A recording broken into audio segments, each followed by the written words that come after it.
We live, baby. Was I? What's happening?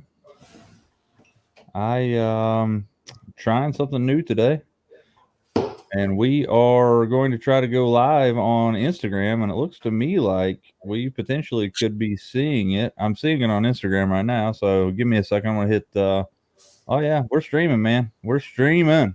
Oh man, Uh, three different locations at the same time. It's like we are streaming live to facebook.com/on another line, youtube.com/on another line, instagram.com/on another line. So, with that being said, we're going to hop on the intro. We're going to talk about some shows that are coming up. The Columbus Fishing Expo this weekend. Next weekend, or 2 weeks from now, is going to be, let's see, let me check out my dates. No, next weekend, we got two shows coming up. That's going to be the Tackle Box, kind of like Final Heroics to sell their stuff. And then Borders is having their open house that weekend too. But after this intro, we'll get right on into it. That's a life of a fisherman you wouldn't understand. Something you can't feel on dry land.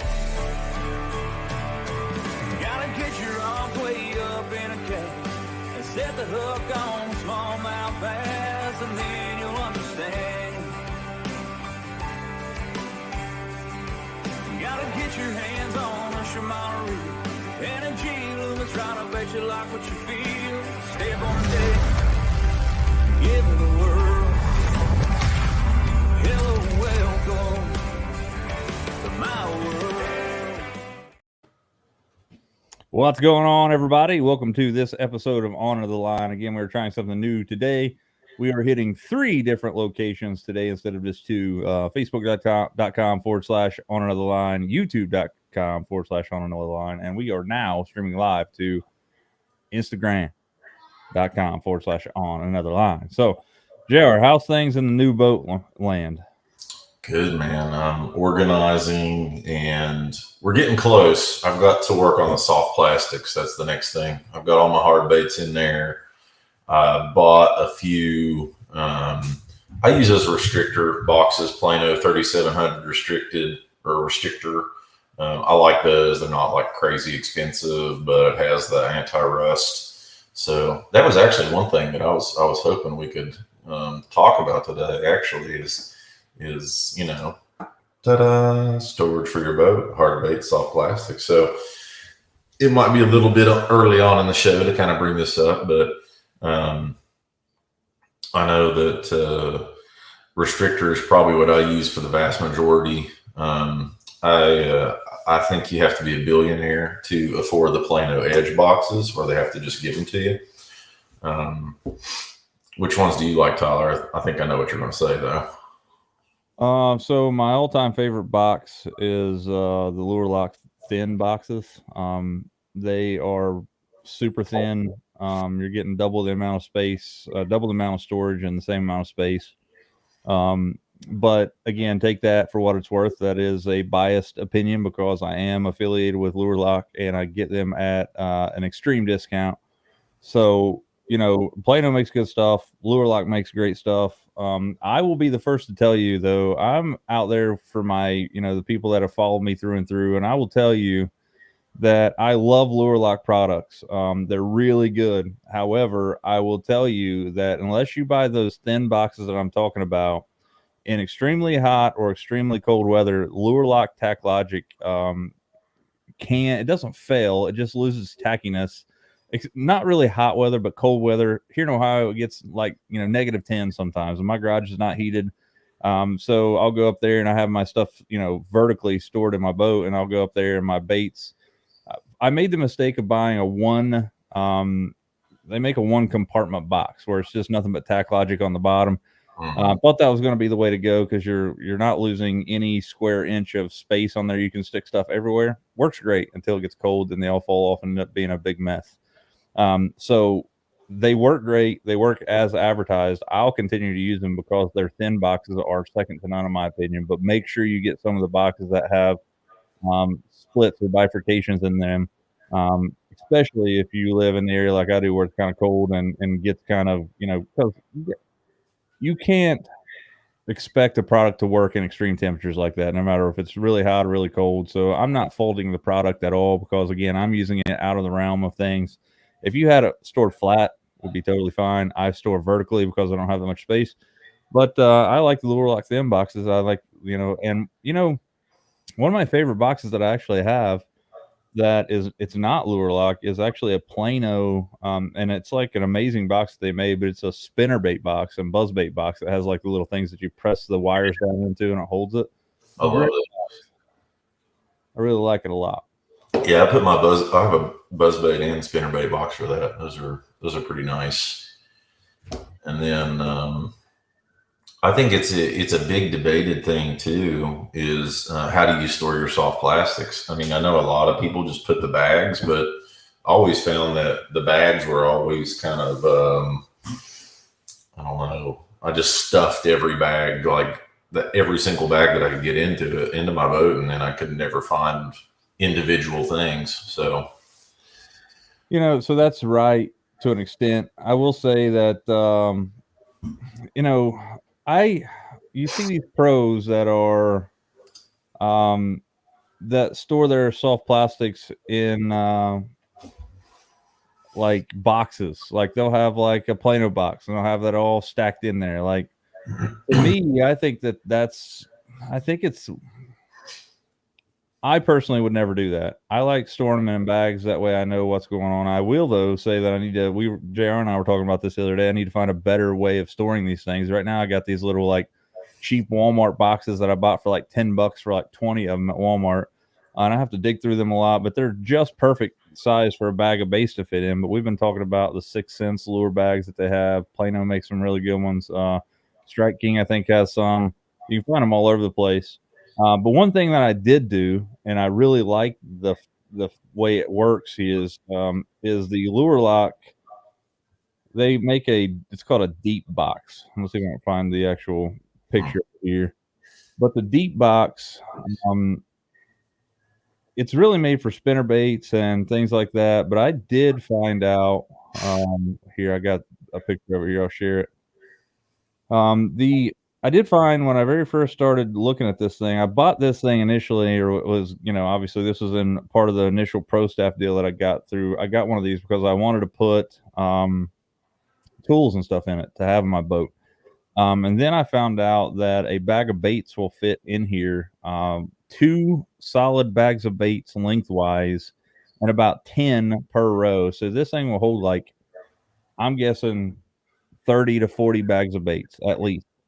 If you take all those green dividers out of here on this thing, you could put bags of baits this way. So 2 bags of baits will fit in here unless you're talking about big worms. But you're talking 30 bags of baits in here. So this is actually a really cool deal because the cool thing about this is the Tack Logic on the bottom holds the bottom of the tab of those bags.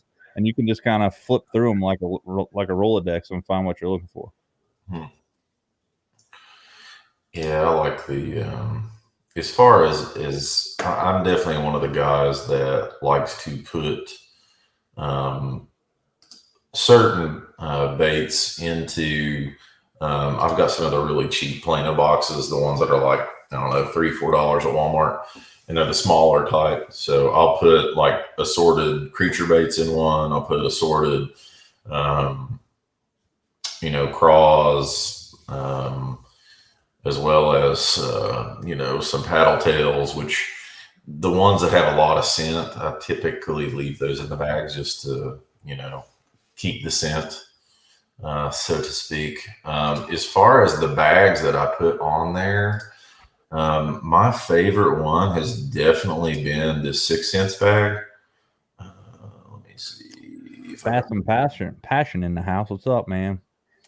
Markicki, Kentucky is on. Gotta go. Who cares about basketball, man? Nobody plays freaking basketball anymore. This is the one. Can you see it, or did I mess it up? Yeah, no, you're good. Okay, so I like these guys because actually they pull back, with this tab, and it gets really wide, and you can see all of it. The KVD speed bags are really good too. So I like both, but I would probably go with the 6 Sense one if I had to pick one. Yeah, so that's what I'm kind of looking at. But kind of putting the Good one, Jared.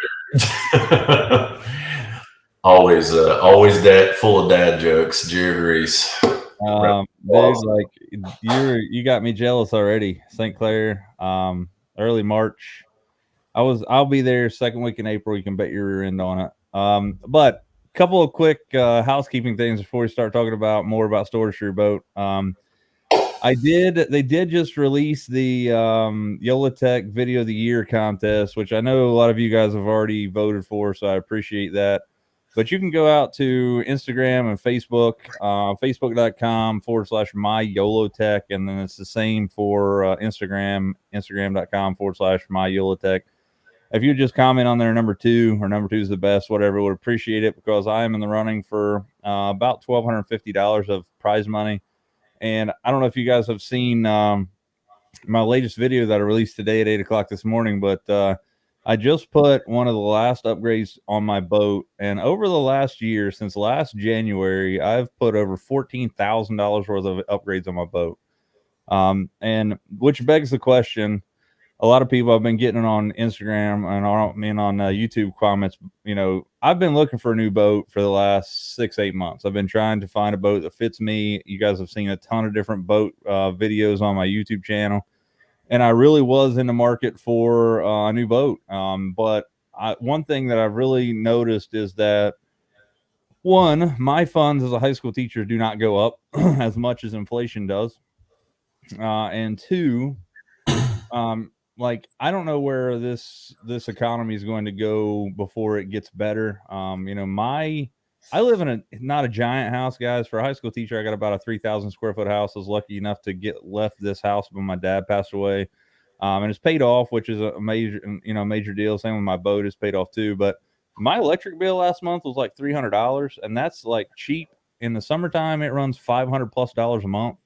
And I don't think it's going to get any better. So I made the executive decision that I was like, you know what? I'm just going to go with my boat. I know what it is. I've taken really good care of it. It is fairly old. I mean, it's a 2006 model. And, you know, in 2 more years, the daggone thing will be 20 years old, which is crazy to think about.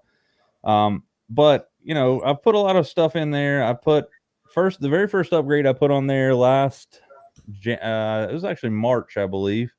I bought a Solix 15 Gen 3, and I love it. I put it on the console of my boat. Absolutely love it. Ended up finding a great deal through the Tactical Bassin guys for another Solix 15. I put that on the bow of my boat, which put me, you know, retail at almost $7,000 right there. And then funny thing is, I had an old square body Chevy pickup truck, it's like gold. I bought it to fix up, to sell it, or to fix up and drive it. You know, I like the way they look. I've always been a fan of them. Found a really nice one at a person that I used to live by. Bought the thing, drove it for a year, sold it, and I sold it for $4,000. And I turned around and took every dollar of that to Malone's Marine and paid $4,000 for a trolling motor, which tells you what kind of world we're living in. Which, you know, that you're talking at that point, you know, you're at least, you know, it's crazy. So that's 11 grand. I just put a new Garmin LSV 34 system and a 12 Ultra on my boat this past weekend. So the reason I say all that to say this is that if you could go out there and vote for that video on YolaTech so I could recoup $1,250 of that, I would appreciate it. But long story short is I'm keeping my boat until it blows up. Then I'm going to put a new Mercury on there and I'm going to run it until it blows up again. Because let's face it, my boat is no different than a new one, other than the electronics and the motor. Well, I've already upgraded all the electronics. This is the first time that I've had a spot lock trolling motor ever in my life on a boat that I've had, so I'm really excited about that. But the electronics and the setup that I have on the boat, I'm really happy with. And knock on wood, my E-Tech is, you know, still running and does well. So I'm just going to go with it, guys, see what happens. But again, I said that to say this. If you could go out there and vote for that video, I would appreciate it, because it would take a little bit of the heat off of me spending $3,800 last week. Man, I'm really excited to use my Garmin Force trolling motor. I've slept with the quick start guide and read all that in the past couple nights, and just being able to configure it and get it to with your Echo map and things like that. I don't know. I guess it's all the preparation for it. I'm kind of nerding out about and excited. So that's the deal, man. Like, you know, there's a lot of stuff in the technology world that leaves a really bad taste in my mouth as a content creator. And we won't even throw one company under the boat. We'll throw multiple companies under the boat here. I bought a Humminbird Solix 15, which is not the upper echelon of that thing. Dude, you'll love that Quest. Like, I've had it for like 2 months now, and it is the best thing I've ever bought. It is amazing. It's powerful. Yeah. So, like, bought a Humminbird Solix, which again is not the upper echelon. They do have the Apex version, which has an HDMI out. So you can plug in a video recorder directly to that HDMI out and record exactly what you're seeing on that screen real time, which we're talking about a $4,000 depth finder here, right? We're not talking about we're not talking about an Edge 7 here that costs you like $199. I think it's $4,000. And as a Humminbird Solix user, I can record the screen. I can record, like, if I had live or whatever, I can record everything that's going on there. I can record down. I can record side. I can, whatever. I can record it. Well, guess what? You can only play it back on the head unit. There is no way to get those video files out of that unit and put them anywhere else. So that's one.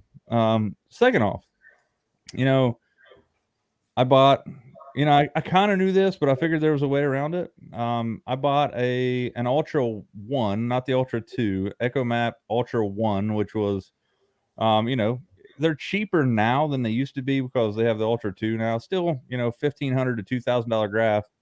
And you can't export those video files either. It's like, yeah, you can have them, but you just have to watch them back on the graph. Who wants to do that? Not me. I saw it live. I would definitely do that if I had that NBT 22 inch. I mean, that's a sizable machine there. Yeah.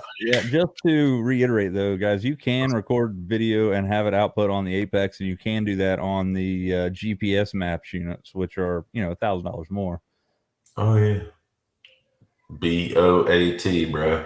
Bust out another 1,000. You're right. So anyway, what's weird about it is I have $14,000 worth of upgrades on my boat. I only paid $20,000 for my whole boat in 2016. So 10 years old, paid $20,000 for it. Now I got $14,000 worth of electronics on it. Not my smartest move, but hey, man, all for a little old green fish. Yeah, sure is fun though. That's right. Back to the storage task at hand. If you are looking to get your hands on some new storage, we do have some things that are coming up over the next couple of weeks that you might be interested in.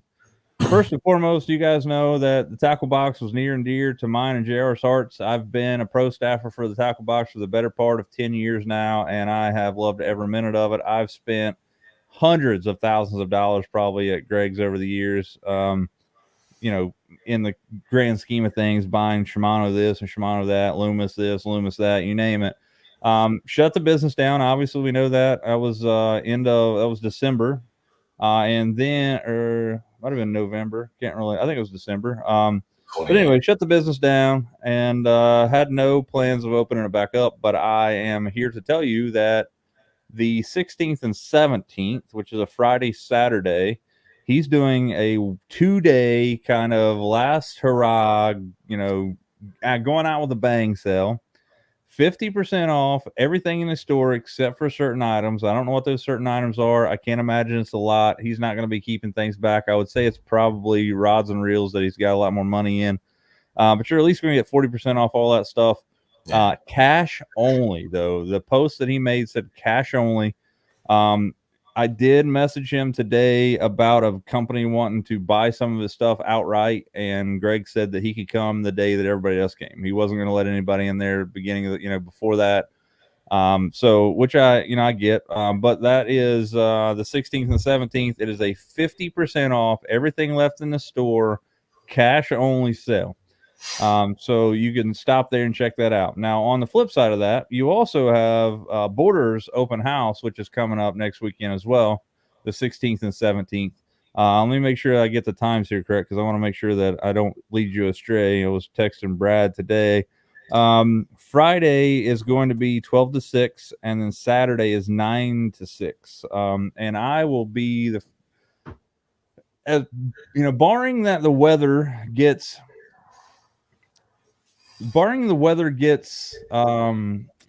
doesn't get as bad as they're saying, I will be out of town, so I won't be at either of these places. JR might be bebopping around. It's up to him. I'll be yeah, but I will. I will. If the weather gets cold like they're saying, we're supposed to get like a deep freeze here coming soon. If it's that cold, then I won't be going fishing. I'm supposed to go to North Carolina to my buddy's house, Misty and I.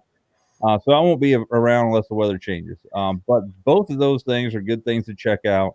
The Columbus Fishing Expo is this Saturday. I don't know if it's Saturday, Sunday. I know it's definitely Saturday. There's a lot of cool stuff going on up there. A lot of buddies I know are going to be up there. We talked to Jesse. There's a lot of different people like Blue Rock Custom. I'm sure you could probably get your hands on some Picasso stuff and things up there. They've been going nuts lately. They've been at all the shows, and I've been following them on Facebook, and man, they are doing some big stuff. Yeah. Favorite creek to fish on Grayson? Man, it's a tough one. I read that as Crank. Yep. So I'll just go with we'll go with both Crank and Creek. Yeah. My favorite creek is probably Little Gimlet, probably. That or Deer Creek. Bruin, man, I don't know. They're saying Bruin's a really good creek depending on the year. The biggest bag I've ever caught in my life in a tournament in this area come out of Bruin Creek. Kyle and I had 21 pounds at Grayson, and our biggest 5, which is the biggest bag I've ever weighed in a tournament, that come out of Bruin Creek. If you're talking about crankbaits, dude, like it's hard to beat the old Little John, the Spro Little John Type R. I'll be throwing these baits right here this year. This is an Ember 60 SP from Shimano. But creeks, there you go. Cranks, there you go. I'm gonna throw those cranks in those creeks. Yeah, I mean, I would have to go with your expertise on Grayson. I think Little Gimlet, aside from it having good fish, but it's also just beautiful with the waterfall and all the rock. So probably not this weekend. I'll probably take it out. I'm thinking Thursday if I can get off work early. I'm thinking maybe go to the river and break in the new Mercury 250 Pro XS V8. So I drove across the river today, man, and still up and swelled up pretty good. So if you go out there and I'm not with you, be careful because it can get pretty ornery. Tyler, I have not ridden in a new boat, but I did ride in Jarrett Zeber's Falcon 5 years ago. And I think it was about right when Falcon was coming on the market. Really liked the boat, rode really well, really fast. It was a 20-foot boat, but it ran really, really well. Like I was impressed with it. I love the way they look, man. They look awesome. Didn't Brent bought one? Brent's just got one, yeah. So we'll have to check his out. He, a fellow that he fish tournaments with us and lives up down the way from me. He just went to, I think he went to Mississippi and got his actually. So he went a long way for it and loved it. It's a good looking boat. Yeah, Ronnie Moore in the house there on Instagram. What's up, buddy? Not every day you have a hammer like him just drop in. So this is I don't know. I've been digging through my live with Ronnie Moore trying to find this comment, and I think it must have been after the show. We were all talking after the show, and he made one of the greatest comments I think I've ever heard anybody on the planet make. And dude, it's so good. Like, I never even thought about it, and it may not even be his. I would pay it. Have it here. Yeah. So we were talking about throwing big giant swim baits. I was like, I have a hard time throwing a big giant swim bait because, I just have a hard time thinking that a fish is going to eat it. And he's like, look, man, a fish doesn't have a mirror. They don't know how big they are. If they think they can take it on, they're going to eat it. And I was like, dude, that's like, like that should be plastered back here behind me on the walls. Like, a fish doesn't have a mirror. Yeah, dude, I just put, I literally this afternoon, I put a swim bait box in my boat, and I put it in a big plastic Plano type box, big square one. And I was thinking, man, I'll put this in here and hardly ever throw them. And it's like, I should be throwing those things to get some confidence in them, especially, if a fish of that size is going to eat it, it's probably going to be a good fish. So we know they're out there. Right. So this year, one of the things I'm interested in. First off, I am in the process of making my own glide bait series. You guys are going to see those coming out very soon. But I personally love Keitech swim baits. We've had this conversation 100 different times. Like, oh yeah, like they're just so good. My favorite one that they have is the Easy Shiner. I just like the thinness of it, but the Easy Shiner that I am that's near and dear to my heart. This daggone thing comes in an 8-inch model. Holy crap. I didn't know that. And I'll show you here. I'm interested in just seeing what happens with it. I'm gonna buy some for sure. Here it is, the Keitech Easy Shiner 8-inch colors. Come home. Got the 5, but I don't think I've got. I definitely don't have no 8. It comes in a 5. But look, I want an 8. I want an 8-inch swim bait. Like, I just want to check it out. Yeah, this is something I've never thought about, is throwing a swim bait on a Carolina rig. That would be a pretty decent idea. Yeah, not bad. An 8-inch chartreuse shad. Give me a break. Yeah, that would be. I think I would probably throw that on maybe one of those. Well, everybody's got it now, but the Owner Beast hook is probably the one that I think of. Screw lock, and I guess that would be weedless off. 10-aught. That's what I throw. Man. So, looking at a 7-aught or something at least. Yeah, dude, you gotta go for the 10-aught, dude. If you go big or go home. Yeah, Corey, I'm excited. And so I've fished forward facing sonar before, my buddy's boat, caught a lot of fish. I went out with the sole purpose this past Sunday to try to catch a fish forward facing sonar. I was dialing in the stuff, going through, doing all the collar gain and all the stuff that I knew how to do. And I got it dialed in where I could see fish really well. I could see target separation. I could see, the LSV 34 transducer with that GLS 10 system is second to none right now. It is amazing. Like, you can literally see, you can see their tails swimming, which is crazy to me. But I will tell you, about midway through the day, I had an epiphany that I am not scared to tell you all, that I don't know if LiveScope is for me, man. Like, I was miserable out there looking at that screen all day. I looked down, I was like 5 hours into fishing, and I literally made like 70 casts in 5 hours. Is that something I'm going to do all the time? No. When it gets hot in the summer, I'll be out there running around trying to find some fish that are, chasing bait or whatever. But, I'm sure it'll get better. And I know that it's a tool. I just think that there's a point where you get so locked into that thing that it is going to be harmful to you catching fish in the long run, because I literally abandoned everything that I knew about fishing. I picked up a spinning rod with a Picasso speed drop, 3/8 ounce, with like a Z2 on it, baby Z2. And I literally went out and dropped on fish's head all day long, and I caught one single crappie, which, again, coming from me, I'm not a LiveScope user. I'm very novice here when it comes to that. But man, like, I could see where you could just get absolutely sucked into that thing, and you could just look at that screen and you could talk about getting spun out, man. One thing that really ticks me off is if I know fish are there and I can't get them to bite, like, oh, that tree right there's got to have fish on it. Well, if they don't bite, I can't see them. However, if I have live scope, I can see them and I can't catch them. That's enough to piss the Pope off. It is frustrating. I mean, to see them follow your bait, react to your bait, or do nothing and just not go after it. But it's definitely not my favorite way to fish. Honestly, I think seeing the structure as good as you can on the live scope, and then being able to, see your bait going at it, seeing the fish near it. But it's definitely takes some patience. All right. Yeah, Corey, I'll be dropping down a lot. I was fishing 65 foot of water this past weekend, so that's why I chose the 3/8 to get down there. But I did also throw the Picasso Sujin head in, I think it was an 1/8 ounce. Man, talking about that's a game changer too. And I got to come up with different vocabulary. First off, game changer is overused. These hooks are sticky sharp. Game changer. Yeah.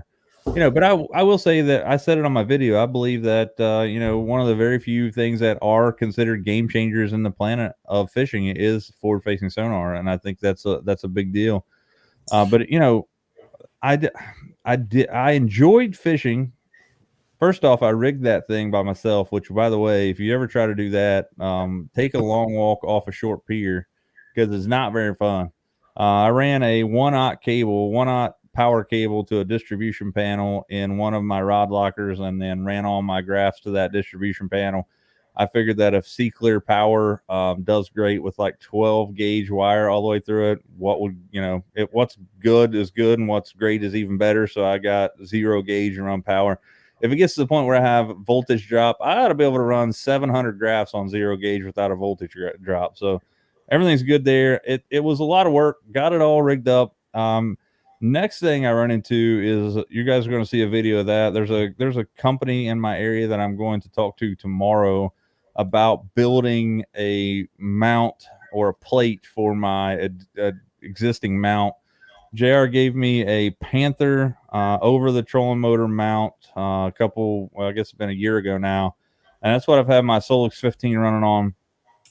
And the only downfall of that thing is that it is a 22.5 negative degree mount. So it's made that way so it tilts the graphs back so you can see it on the bow better.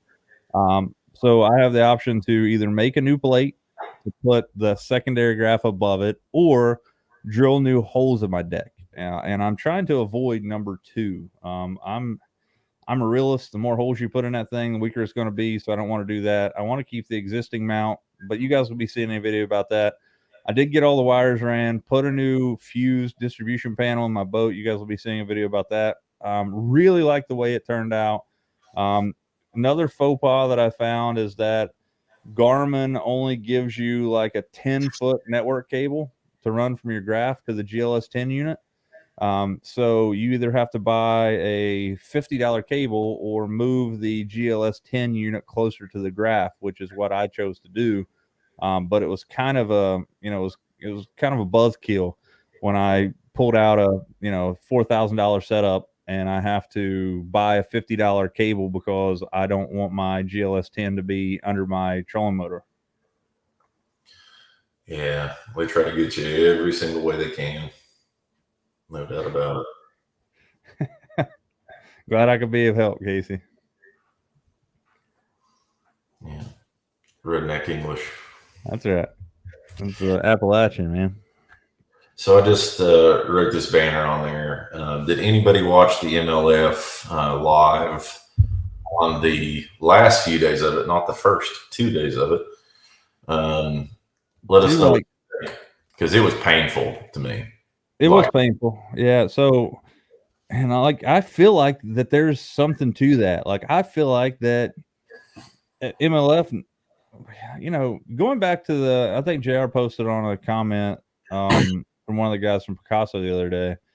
If you look at the comments of those highlights that they posted on there, dude, they are getting railed in the comments, man. Like, it is unreal how much people despise watching forward-facing sonar on live bass fishing.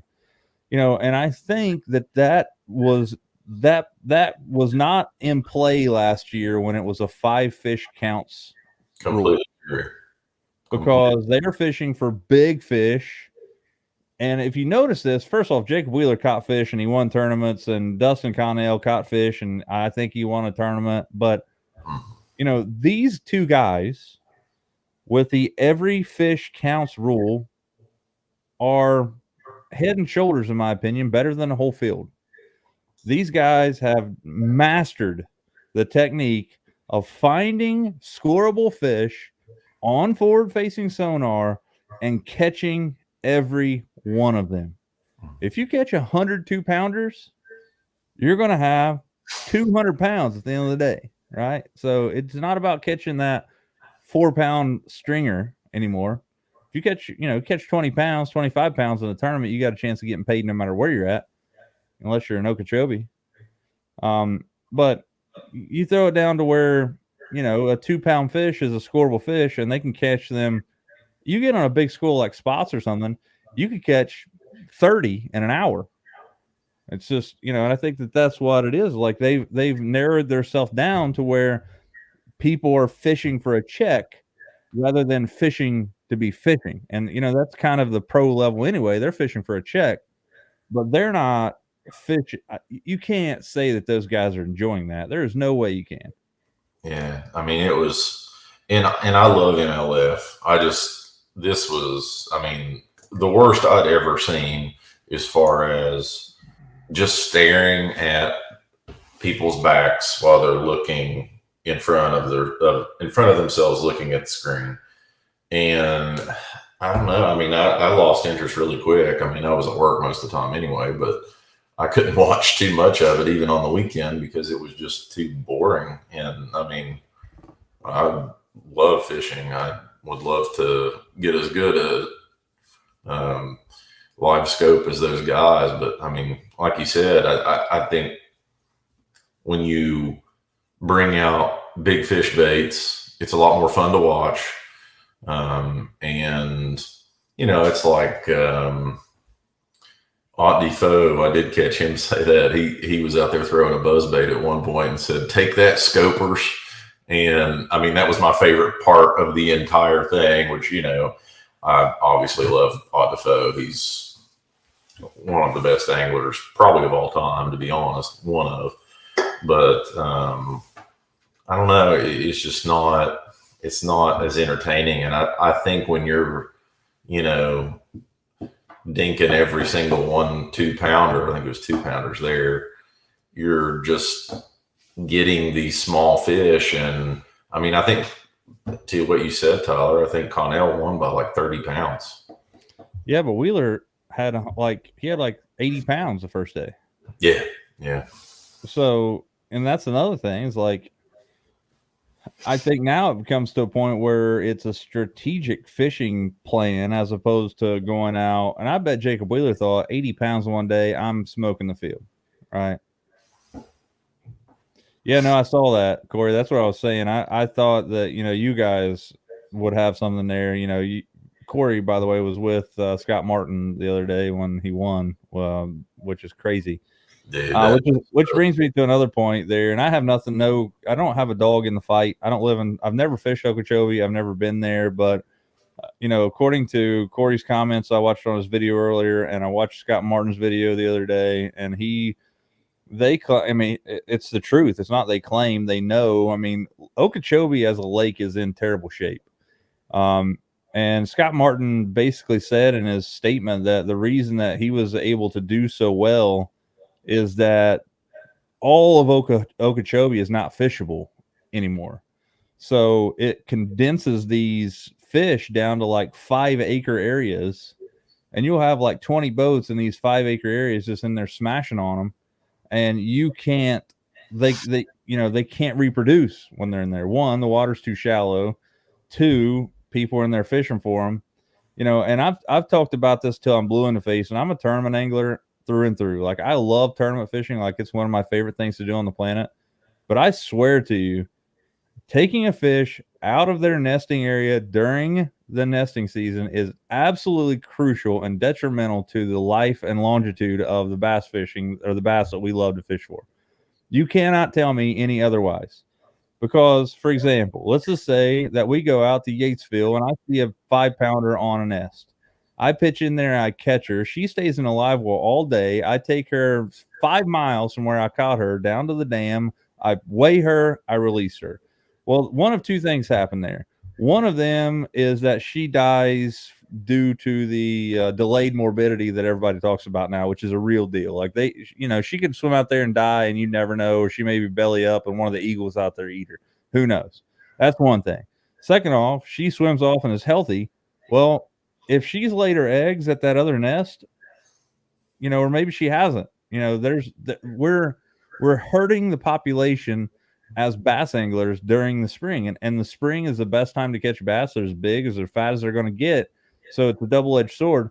But I can tell you that and this will be this is like a Randy Blockhat moment here. What I'm about to say is I think that, it should be a catch, weigh, release during the spawn deal. If you're going to have a tournament, if you have a tournament within the spawn months, then it should be catch and release only, and you shouldn't be packing them out of that area. Like I do feel like that's detrimental to the health of the bass that we love to catch, because let's face it, they don't have the opportunity to spawn if you're taking them off of the nest where they're trying to lay their eggs, right? And I get it that the male does most of the work, but you could throw I don't care what you throw in there. You could throw a pink piece of bubble gum in a male on a bed and he's going to freaking eat it too. Yeah, this is one of the big reasons I always was a little bit attracted to MLF. I mean, not saying one's better than the other or nothing like that. I agree with you. And I mean, that's the biologist in me. And you're really hurting the population, and the population in our area ain't that great.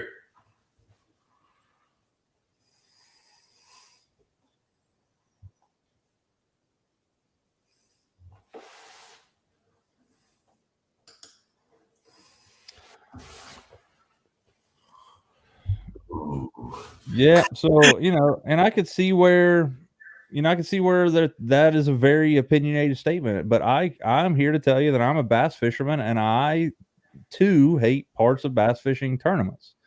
And that's one of them. But it is what it is. You're never going to get rid of bass tournaments, and I don't think there should be, I feel like that somebody should be able to go out and have a bass tournament if they want to. But I also think there needs to be some rules and regulations. One of those being the amount of tournaments that you can have on the same body of water at the same given time. First off, one of the things you're running into is safety issue. Just like we talked about last week, we have the college tournament where, God rest his soul, the young kid that we were talking about, he ended up perishing from he succumbed to his injuries. And one, that could have been done due to overcrowding. I mean, college bass tournaments, dude, there's like 350 boats on the same lake, not counting every weekend angler that's out there, not counting every, big bass splash that's out there. Like, I mean, really big lakes like that are crazy, but you get to the point where you have 1,000 people on a lake the same given weekend. You go to Yatesville on certain weeks in the springtime, there'll be 5 tournaments out of the Barkerham. Like, you go in there and you can't find a spot to park. I think that's, in the end of things is kind of, is what it is. But I think that there should be some rules and regulations that says, hey, first come, first serve, but there can only be like 2 tournaments on this whole lake. It's not about, how much money you're making. It's not about how big your tournaments are. It's like, here's what we're doing. And, I think it should be given to the biggest, not the biggest, but I think it should be, the most well-run tournaments. I'm not talking about like your average Joe like myself out there with a set of scales, and we're out there weighing 14 3/4 inch fish on a 15-inch slot limit. Not saying that happens, but I'm saying that it probably does happen somewhere. But it's a really tough situation for me as a bass angler to say that, but I like to keep it real, and I think that's is the most real I can be. Yeah, and this is kind of when you get into the whole slot limit thing too, because that's that kind of helps that argument. Is putting a slot limit, will that help protect these spawning size fish, and then you can take some of the smaller ones out, the smaller ones die off. That's the theory behind all of these lakes with the slot limits being able to, protect the size that you want to protect. Right. So, and I also see that in a way that if you take Grayson, for example, obviously it's a lake that I know really well. I know it like the back of my hand. You can go out there with a wacky rig in the summertime. I'm talking like July, super hot months. You could throw a wacky rig Cinco or a wacky rig, like a flick shake or something like that. I've went out there literally between me and Kyle and caught over 100 bass collectively, but they're this long. They're 8 to 10 inches long. You might, like in the summertime, they must go super deep, 50, 60 foot, because you can't find a freaking keeper. It's nuts to find them. But, a slot limit on that lake, I think, does a lot for the lake. One, if you put a slot limit like Cave Run has on it, where you can keep fish 12 inches and under for a while, and I'm not saying forever. I think that it should be like, hey, for 5 years, we're going to let you take fish from 0 inches to 12 inches. You can take them out of there. One, because again, we talked about it last week, but I think a 12-inch fish, they're so dumb that you could throw anything at them and they'll eat it. So it's a lot of competition for bait fish, for big fish. Are they going to be able to eat? Sure. But if you give big fish the ability to forage and eat more fish that these smaller fish aren't gobbling up, I'm saying there's a 10-pounder that comes out of Grayson within the first 5 years of that, because of that. I mean, I've seen some 7, 8s even come out of Grayson, but I've never seen any 9, 10s. But I think if you take some of those smaller fish out of Grayson, it does wonders. Yeah, and this brings us back to what we've talked about multiple times is getting Jason Kenner on here. I had to look up his name and kind of have an in-depth conversation with him about, all of his research, because I think he does a ton. He's a fella down Paintsville way, and he is all about bass Conservation. And sorry, sounded out in our neck of the woods, and he's a big proponent of putting in F1 bass. And I mean, not that I'm an expert on the situation, but it definitely sounds really good to me. But I'll reach out to him and see if we can get him on the show to kind of get his thought process on it too, because I don't know him. I just know that he posts a lot on these things. So yeah, I also am going to reach out to Lawrence County, Ohio's game warden, Darren Abbott, and see. I'm sure he'll come on. And again, I talked about it last week. I'm going to have him on not for a just beat him down session. That's not what I want. I want to, as an angler, and as Diver was talking about here, like, I want to become a better outdoorsman in a way that I can sustain the population of bass in our area for future generations to come. And I want to know how the best way to do that is. And I also want to know, like, how I can get involved as a volunteer. Like, can I go out? Can I help with stocking? Can I, I would love to be able to take a pond somewhere and stock F1 bass. I know there's enough people in this area that if we put $500 a piece in, by 10 of us, if we have $5,000, we could put enough F1 bass in a lake to tell if they're going to live and, very quickly. And, I'm okay with doing that. And I know I can find 9 other people that would be interested in doing that, especially in this area. But I want to know, there's a reason that they don't do it in this area. And I want to know that, and maybe we can get a wildlife biologist on too. That'd be great.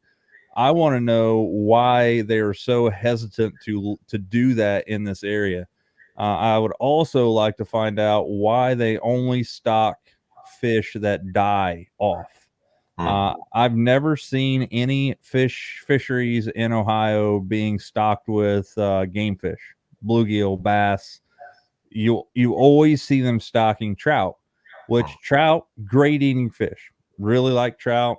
Wasn't a huge fan of it until the last 5 years. Really love trout to eat now. But there's, they die off. And I know fish eat them, but like the only thing that you get on the, well, I guess there's a couple plus sides of that, is that one, anglers can go out and catch them. They're fairly easy to catch once you stock them in a lake. Second off, big bass eat trout. So I get it. You know, it does feed the population of the bass in there. But I feel like, especially in our I think they're over pressured our lakes in our area. The amount of fish that's being taken out of waterways to eat and things is far exceeding the amount of fish that come back via spawning. And again, negatively looking at that as, you know, bass tournaments being one, people taking over their limits. There's just a lot of stuff that goes into to consideration there, but I would love to get some people on to talk about that and really get an expert's opinion, because I am nowhere near an expert. You know, I'm not an expert fisherman. I like to talk fishing. I like to fish. Obviously, I spend way too much money doing it, but I would like to get those people on there to get an expert opinion from those people that really know what's up. And maybe we can all get together and put some F1 somewhere. And if we can't, we can't, but at least we can say we tried. Yeah, the debate that I always have heard in the past is protecting the northern strain of bass, which to me, I don't know, it sounds a little bit hokey. I mean, if these bass can reproduce together, I mean, northern strain and Florida strain, what does it matter? Especially if the Florida strain's a more robust, faster growing fish. I mean, it's not like we're not introducing, you know, an invasive species or something like that. It's you know, just a more robust strain. Yeah, so I mean that's why I think that picking some place like Vesuvius here locally, it's like, you know, it's a decent sized lake, but it's not overpopulated. If you put F1s in this thing and it absolutely decimates the population of bass and they all die off and it turns into this wasteland of bass fishing, for $5,000 more, you put regular northern strain bass back in there in 5 years, it's back to normal. You know what I mean? It's not like putting those things in Yatesville, where you're talking about 10,000 acre lake or whatever, where, you know, if you put them in there, you destroy the population. It takes 10 years to get the population of bass back up. You know, who knows? Kind of is what it is. I would be interested in seeing it, but I know one thing: if I could go somewhere here, catch a 10-pounder roughly not every time I go out, but at least have the opportunity to catch one, I have a lot more fun fishing around here.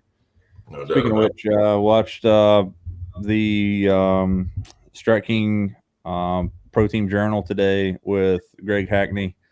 Greg Hackney has always been one of my favorite fishermen, because the dude just seems like he loves to fish. Like, he just goes out and has a heck of a time. Like, he throwing a spinnerbait, Torgrade spinnerbait, and he said it's in the flavor. I always call stuff flavors too, obviously, because it's like, what flavor is that crankbait? Well, it's red crawl.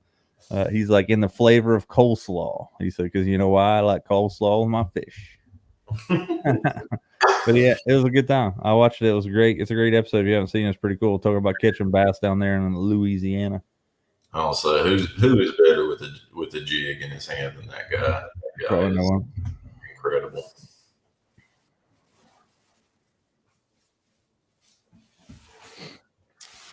Yeah, John, like I said, you know, Yatesville's kind of like my home lake too. Between that and Grayson, I fish them equally. I'm not in that area. I'm from Cold Grove, so we're not too far from there. And it, you know, it's, I don't know. I understand that they have, you know, look, I can't speak for Kentucky because I don't know how it works. Like I was saying, the Lawrence County, Ohio game warden, there's one game warden for the entire county of Lawrence County. It's a giant county, right? It takes you an hour to drive across it. Having a person that one person police that whole area is, one, not their fault, but two, I think that's where it's falling short of. But I think you're right when they're, and I am the person, I'm the least amount of person that will tell you that I think more regulation is needed. I think putting laws and regulations on all that stuff is not the way to go. I don't think that this deal, because you're going to have a lot of people that are going to look for gray areas in that stuff. We saw that with the MLF Lake Cayuga tournament last year. And I listened to the Mercer podcast with Jay Lee on it this past weekend, and he didn't say it explicitly, but I think that tournament was one of the reasons that 3 or 4 anglers from MLF left. You have those gray areas where if there's just a ton of rules, you always have people that are, try to get around them. And I am not that way. Like, if a rule says this, I'll just take it for face value. Like, I'm not here to get over on people. I'm not fishing for $300,000 either. You know, go to Lake Toho or anything that looks like Shiner. You'll find a 10-pounder. I'd love to go. Yeah, I think you're right, Brian. I think it's just one. And I think the counties in Kentucky are probably bigger in, in space. Speaking of which, I did have a buddy of mine from Virginia that's down in, I think he's in Okeechobee. He's down there in Florida somewhere, kind of 9-6 today, and he's a Shiner fisherman. Loves it. Takes his wife down there, buys some Shiners, catches absolute massive bass, dude. It makes me sick to know the amount of bass that he's caught, and he's probably spent, I don't know, 164th of what I got in bass fishing. He goes out there and catches them. But it is what it is, man. That's the deal. Don't get me wrong. If I was in a situation where I can go out Shiner fishing and catch a 10-pounder, I'm doing it. Yeah, just do what you love. Yeah, for sure. Guys, we were at that 1 hour mark. It's Tuesday, the 6th of February. Did have a new video out today. If you guys missed that, talking about adding the last piece of the puzzle, kind of like the last piece of the puzzle. I have a couple more pieces that I'm going to buy eventually, but I'm done spending money. I talked to JR about that today. $14,000 worth of upgrades on my boat in the last year. Not proud of it, but it beats the heck out of a boat payment. Second off, they did release the YOLOTech live video out there, or the YOLOTech video of the year. If you haven't voted for that, I appreciate it if you would. You can go out to facebook.com. You can search for my YOLOTech. Same with Instagram. If you would comment on there, number 2 is the best. I would appreciate it. I do know one thing, that Facebook must be throttling people from sharing and voting stuff, because like I looked on Facebook and there's only like 60 some comments on there, like total. There's way more than that on Instagram. But again, it would help me out. Again, I'm in the running for 3 videos, one of 3 videos to win $1,250. So I'd appreciate if you would go out there and give me a vote. We are, it's much appreciated. Got the Columbus Fishing Expo this weekend. Also, next weekend, Tackle Box, kind of like an open house, 50% off everything in the store, cash only. Don't go in there with a credit card and hoping to rack that baby up. It is cash only, and that is their words, not mine. Greg is just trying to sell out what he had left. I will tell you, there was a ton of stock still in there. You're going to go up there and you're going to find something that you wanted. There was some Poison Adrenas left. There's a bunch of rods. I will tell you that I don't think there's a single Shimano reel in the whole place. It does have a lot of catfish gear up there. Tons of Fritz side stuff. Massive amounts of Strike King, Strike King, Spro, Zoom. So it's up there. Also the same weekend, which is the 16th and 17th. That's the open house for the Tackle Box. Again, I call it the open house. Really not. It's kind of like a really going out of business sale. And then next that same weekend, Friday and Saturday at the at Borders in Ashland, they're having an open house deal. This is the first time they've ever done a 2-day deal. It usually is just on Friday. They're doing Friday and Saturday. I can't tell you what the deals are going to be if they have anything going on. Obviously, you can go over there. They're one of the few places in this area that carries Picasso jigs and things, so you can get your hands on those out there.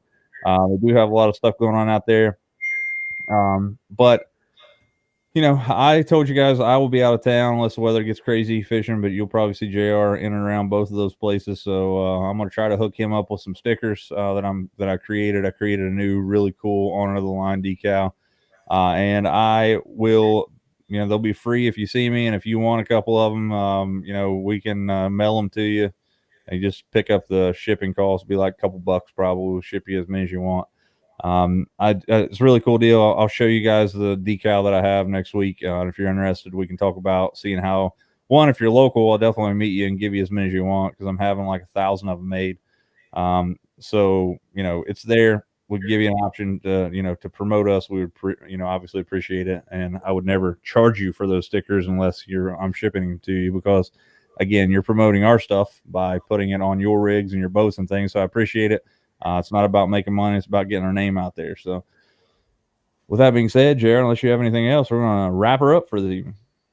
No, man. Thank you guys for watching and commenting. I mean, the comments always, help drive the show and talk about what you guys want to talk about. So I'm always happy to get text messages and emails and messages on MySpace. That's And, right. and, My AOL messenger went off there a minute ago. ICQ. ICQ messages. That way we can. That was the time of life. Like, you didn't know how much you had it made in the ICQ days. That was like the days. I saw a really good meme the other day, and I'll let you guys leave with that one. It said it had those little, I think we've talked about it on the show before, had those little push pop ices. It's like at one point in your life, you and your buddies were outside playing baseball and come in and smash through 10 of these sweet bastards. And then that was the last time you ever did that. Nobody ever told you that's as good as life gets. Mm-hmm.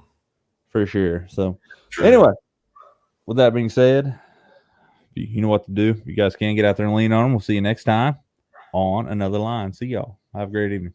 See you guys.